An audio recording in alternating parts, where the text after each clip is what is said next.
प्यारे बच्चों, स्वागत है आपका YouTube चैनल के ऑनलाइन क्लासेज में। मैं एस के झा आपका स्वागत करता हूं।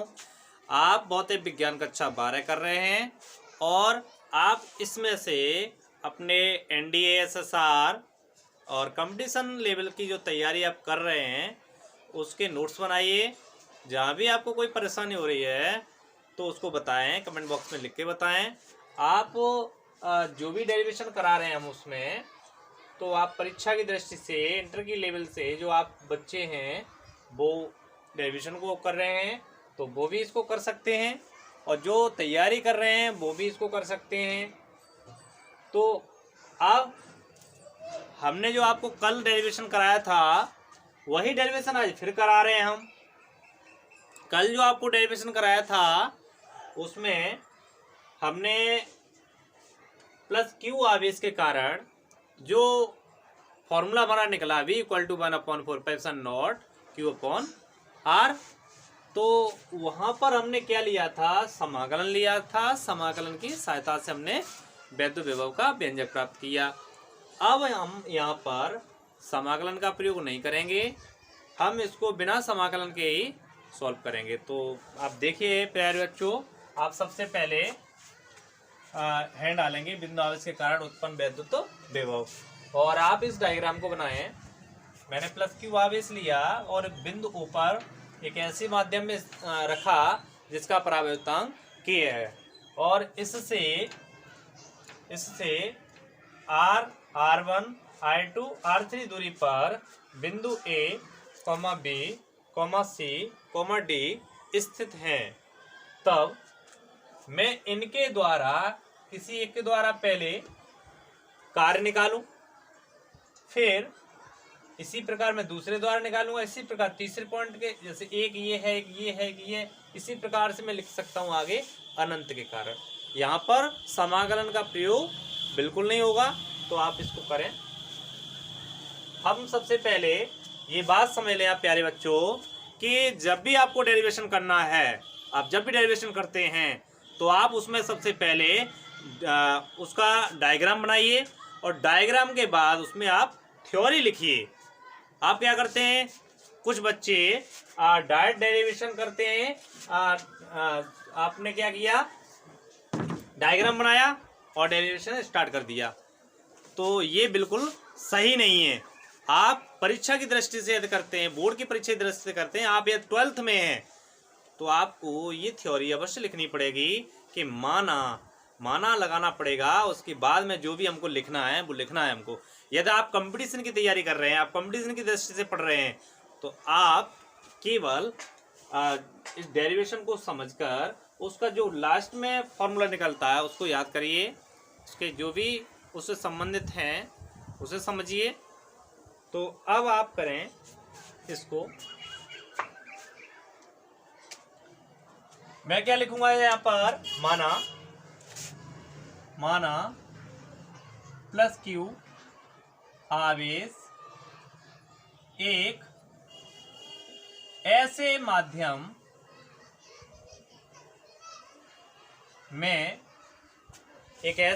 में स्थित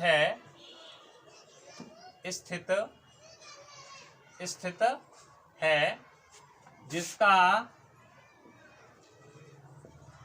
जिसका परावैद्युतांक k है। क्या है, k, जिसका परावैद्युतांक k है। इससे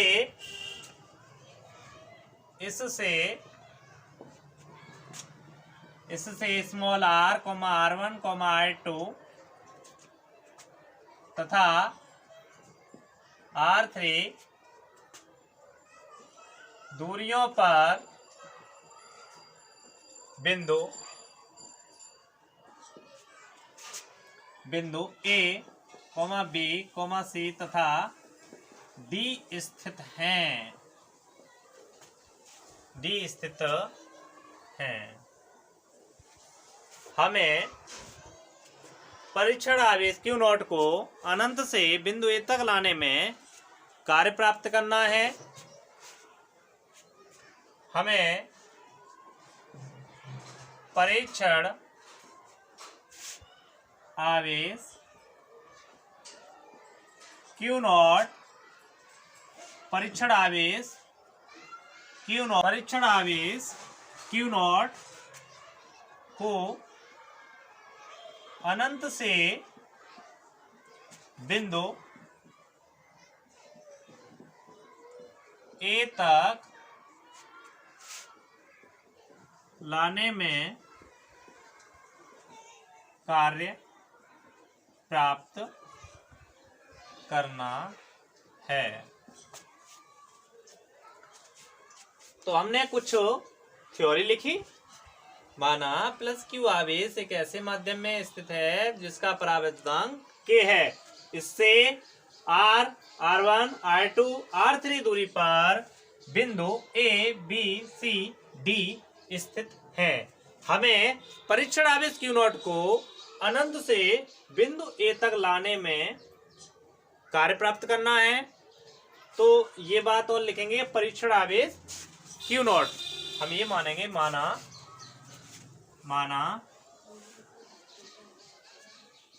परीक्षण आवेश प्लस क्यू नॉट बिंदु ए पर स्थित है। ए पर हमने क्या है माना कि मान लिया कि परीक्षण आवेश कहाँ स्थित है, ए पर। तो जब ये स्थित है तो इन दोनों के बीच में वैद्युत बल लगेगा। वो कितना होगा वैद्युत बल, तो F A 1/4πε0 k Q naught upon R square. इसको समीकरण मैंने माना फर्स्ट। यहां तक आप समझ पाए होंगे अच्छे से कि मैंने परीक्षण आवेश क्यू नॉट, मैंने ये माना परीक्षण आवेश क्यू नॉट बिंदु ए पर स्थित है। जब ए पर स्थित है, अब इन दोनों के बीच में बल लगेगा, वैद्युत बल लगेगा। कैसा लगेगा, प्रतिकर्षण बल। तो वैद्युत बल होगा वो कितना होगा, एफ सफिक्स में equal to 1/4πε0 k Q naught upon R square. समीकरण फर्स्ट। अब हम ये मानते हैं कि जो परीक्षण आवेश है वो बिंदु बी पर स्थित है। यदि परीक्षण आवेश बिंदु बी पर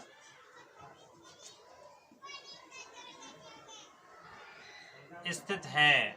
जब बी पर स्थित है तो बल क्या होगा, अब यहां स्थित नहीं है, अब मैंने ये मान लिया कि यहां स्थित है। तो मुझे इसको यहां तक लाने में पहले कार्य प्राप्त करना है। तो कार्य बराबर क्या होता है, बल गुणा विस्थापन।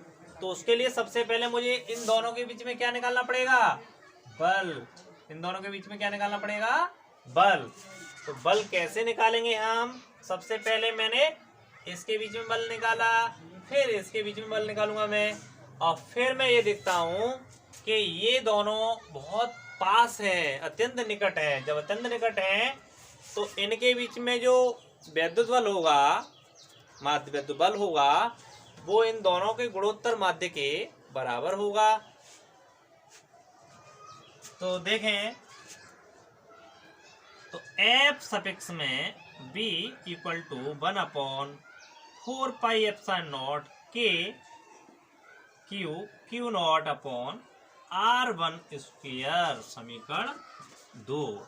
मैंने परीक्षण आवेश क्यू नॉट यहां स्थित किया, तब मैंने बल निकाला, कितना आया 1/4πε0 k Q naught upon R square. मैंने परीक्षण आवेश क्यू नॉट बिंदु बी पर रखा। जब बिंदु बी पर रखा है तो कितना हो गया, एफ सफिक्स में B equal to 1/4πε0 k Q naught upon r1 square. समीकरण सेकंड। अब मैं ये देखता हूं कि यहां से यहां तक जो बल निकला और यहां से यहां तक जो बल निकला, उन दोनों बलों में बहुत कम, ये दोनों अत्यंत निकट हैं बिंदु ए और बी, तो इन दोनों बलों का गुणोत्तर माध्य इन दोनों के बीच लगने वाले बल के बराबर होगा, विद्युत बल के बराबर। तो ये बात आप लिखना चाहें तो लिख लें, और आपको नहीं लिखना है तो आप ऐसे करेंगे। अभी प्यारे बच्चों, आप जो कर रहे हैं ये आप इंटर की परीक्षा बोर्ड परीक्षा की दृष्टि से कर रहे हैं। आपको यदि कंपटीशन लेवल का पढ़ना है तो उसकी वीडियो हम बनाएंगे, आप उन्हें देखें। तो अभी मैंने क्या देखा, मुझे इन दोनों के बीच बल निकालना है, एफ ए बी, मुझे ये निकालना है। अब ये कैसे निकालूंगा मैं, मुझे पता है कि ये बहुत अत्यंत निकट हैं, अत्यंत निकट हैं। अब इनके बीच जो बल होगा, इनके बीच जो बल होगा उनका जो गुणोत्तर माध्य होगा वो इसके बीच के बल के बराबर होगा। तो वो लिखेंगे हम एफ सफिक्स में ए इंटू एफ सफिक्स में बी। गुणोत्तर माध्य क्या होता है, आप पढ़ा होगा रूट के अंदर, ए बी।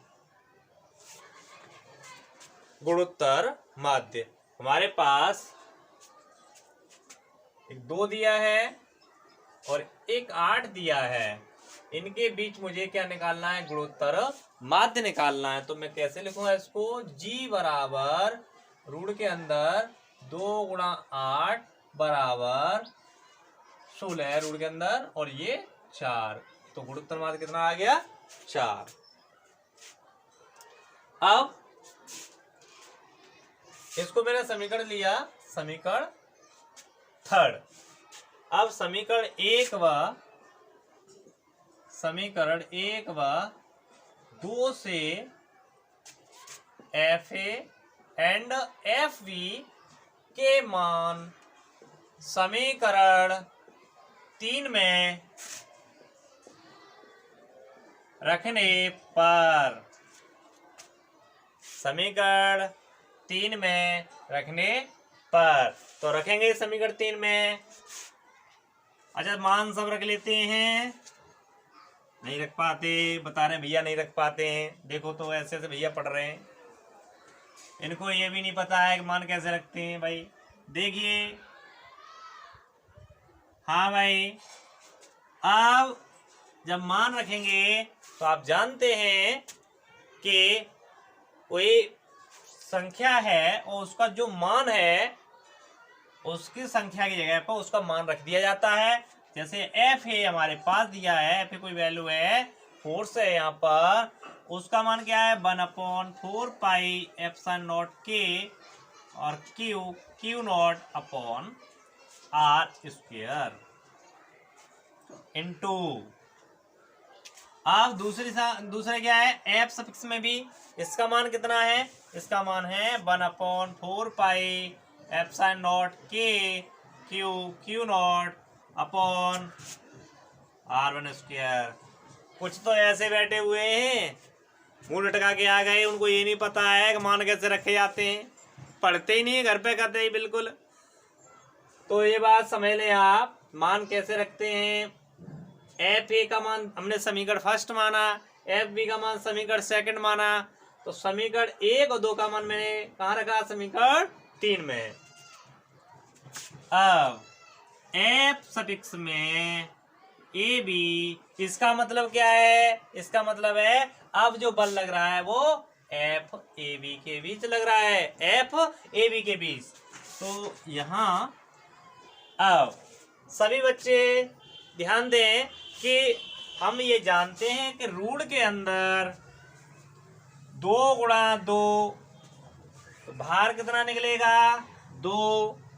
रूट के अंदर एक्स स्क्वायर गुणा वाई स्क्वायर, तो बाहर कितना निकलेगा, एक्स वाई। और रूट के अंदर 4 गुणा 8 कितना निकलेगा, ये निकलेगा। इसको हम निकालने से पहले सॉल्व करेंगे, 4 गुणा 4 गुणा 2, तो ये हो जाएगा 4 अंडर रूट 2। तो ये बात ध्यान रखें कि रूट से संख्या बाहर निकालते हैं तो वो संख्या हमको वर्ग के रूप में होनी चाहिए, और वर्ग के रूप में नहीं होती है तो आप उस संख्या को दो बार लिख सकते हैं। जैसे यहाँ क्यू नॉट 1/4 के 1/4 तो ये मुझको कॉमन मिलेगा 1/4 के, और ये क्यू नॉट इंटू, और क्या बचेगा अंदर उड़ के, यहाँ थोड़ा सा एक लाइन ना बढ़ाएं, आप एक लाइन बढ़ा देंगे तो भी सही है, आप नहीं बढ़ाते हैं तो डायरेक्ट करिए आप FAB। हाँ प्यारे बच्चों ध्यान दें, ये संख्या मुझको ये मैंने आपको बताई है या तो वर्ग के रूप में होनी चाहिए या दो बार लिखी होनी चाहिए, तो ये दो बार लिखी है, इसको बाहर निकालेंगे 1/4 के क्यू नॉट अपॉन, ये वर्ग है तो वर्ग से बाहर निकलेगा, वर्ग बाहर आ जाएगा तो वर्ग हट जाएगा, तो वर्ग बाहर जो भी संख्या है वो संख्या आ जाती है और वर्ग हट जाता है, तो ये R और ये R1। तो यहां तक कोई समस्या नहीं होगी आपको। ये मैंने FAB के बीच बल निकाला। अब मैं कार्य निकालूं, कार्य कितना होगा, क्योंकि इसको मैं परीक्षण आवेश को B से A तक ला रहा हूं, तो कितना कार्य किया मैंने तो बल गुणा विस्थापन। अतः परीक्षण आवेश प्लस क्यू नॉट को बिंदु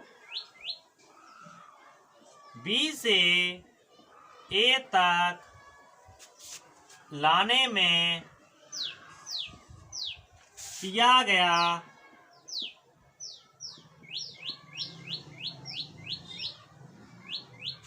कितनी प्यारी आवाज है इस वक्त की, पहुंच रही होगी आपके पास, किया गया कार्य। तो देखें आगे,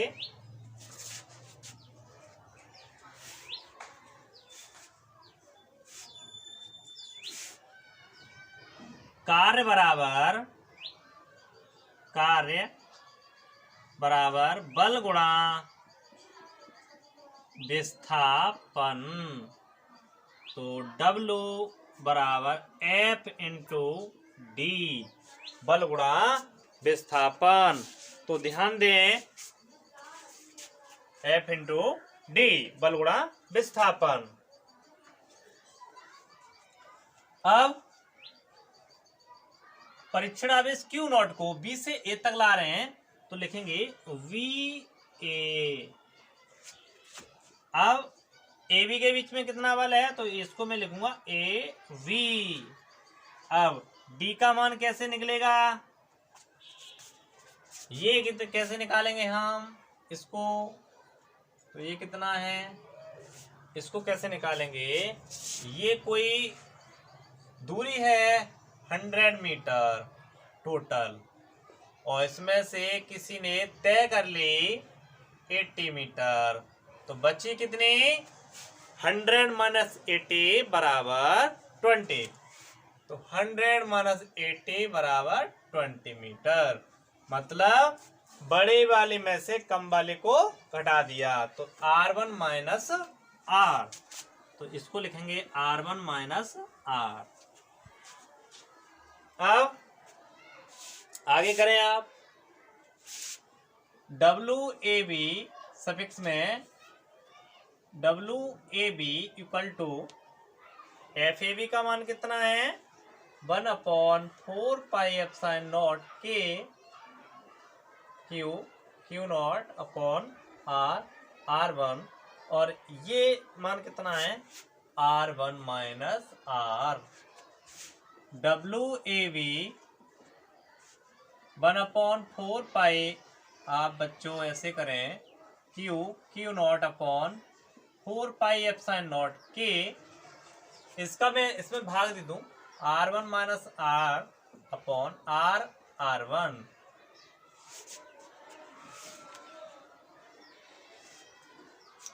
इसको समझ लें, कहीं ये लिखा है A माइनस बी बट्टे ए बी, तो जो हर है उसका भाग अलग अलग कर देंगे, तो A बट्टे ए बी माइनस बी बट्टे ए बी, इस तरीके से कर देंगे।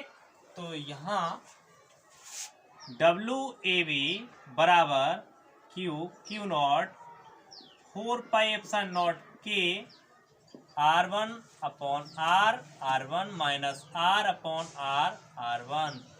इस विधि से ये डेरिवेशन थोड़ा बड़ा हो जाता है और जो समाकलन विधि है उससे छोटा होता है।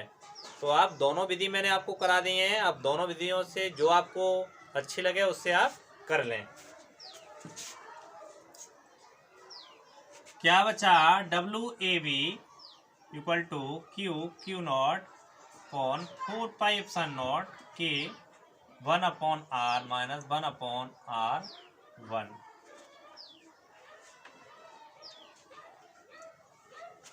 तो अब मुझे ये कार्य कहाँ प्राप्त हो गया, मुझे कार्य प्राप्त हो गया ए बी के बीच।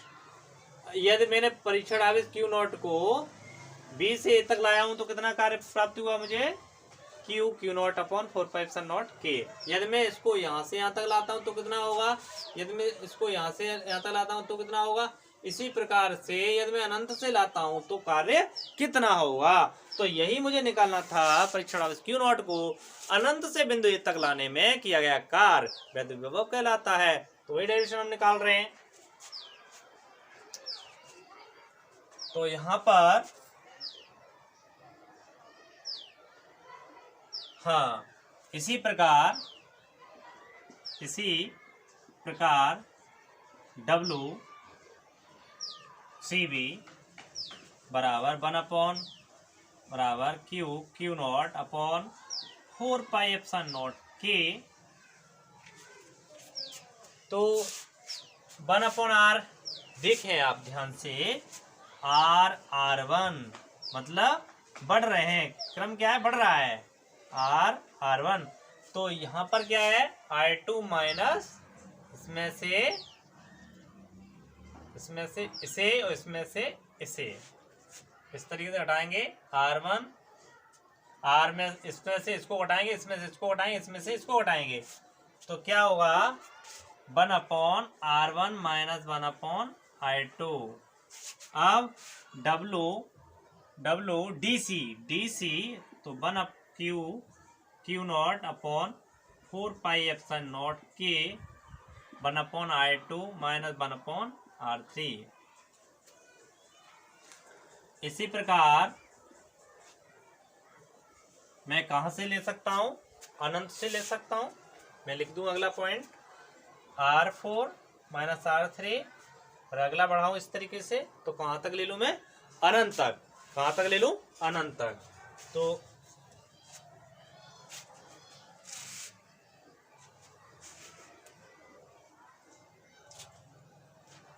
अतः परीक्षण आवेश क्यू नॉट को अनंत से बिंदु ए तक लाने में किया गया कार्य, इसमें कहीं समाकलन का प्रयोग नहीं होगा। तो कितना हो जाएगा, W equal to W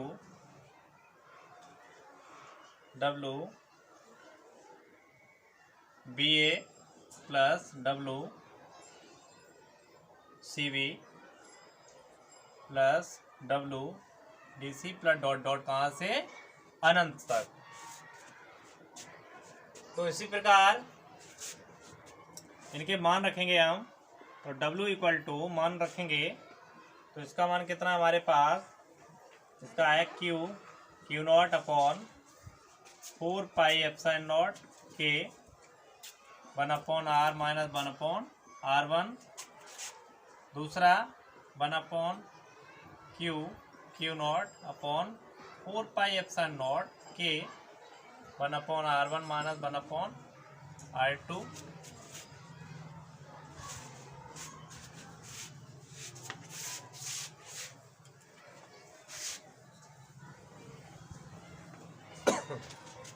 plus q naught 4πε0 k 1/r2 1/r3 dot dot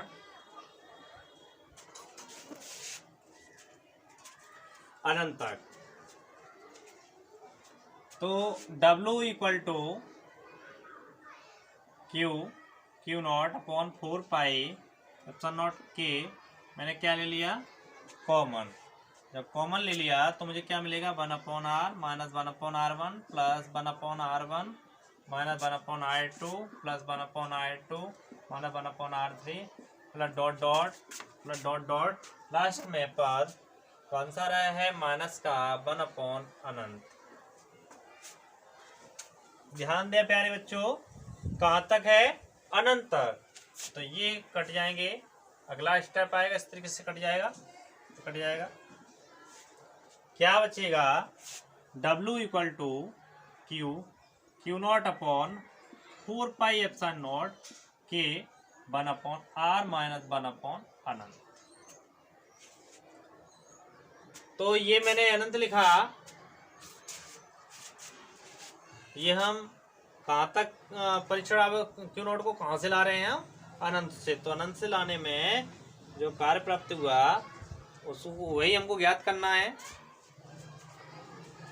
तो इसको हम आगे कैसे लिखेंगे, W equal to 1/4πε0 q naught upon r। तो आगे देखें, नोट कर लिया आप लोगों ने, ये करिए नोट इसको।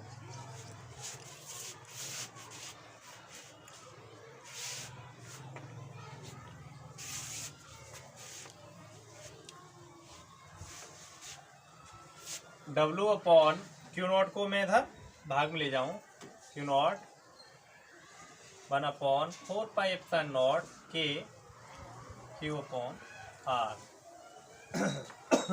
तो वैद्युत विभव की परिभाषा से ये आप जानते हैं, वैद्युत विभव की परिभाषा क्या होती है, V equal to W upon q naught. तो V equal to 1/4πε0 k q upon r। ये हमको व्यंजक प्राप्त हो गया।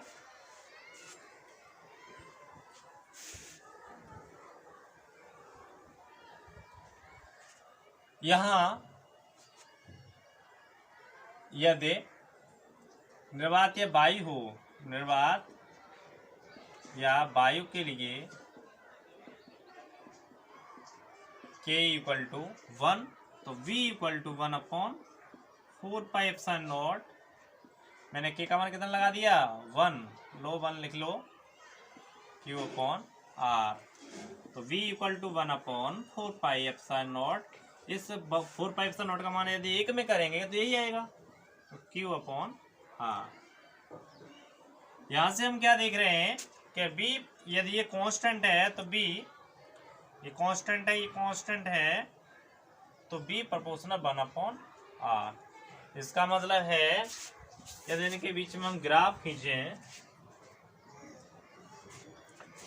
इनके बीच में, तो इस तरीके से ग्राफ प्राप्त होगा V और R के बीच में, आयताकार अथ परवलयाकार हमको ग्राफ प्राप्त होगा।